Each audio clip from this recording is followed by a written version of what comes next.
Kad ga sretnem na stazi, okrećem lice za oblacima.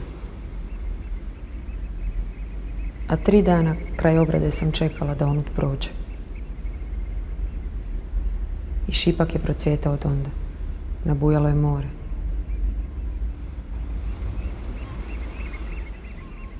Kako je ozbiljna večer.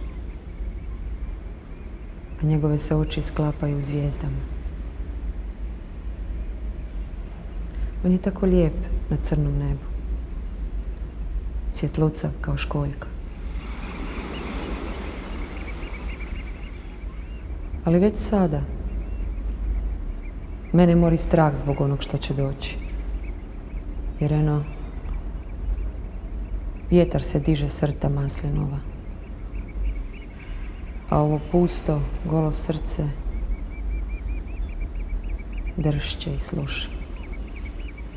3 dana već za ogradom.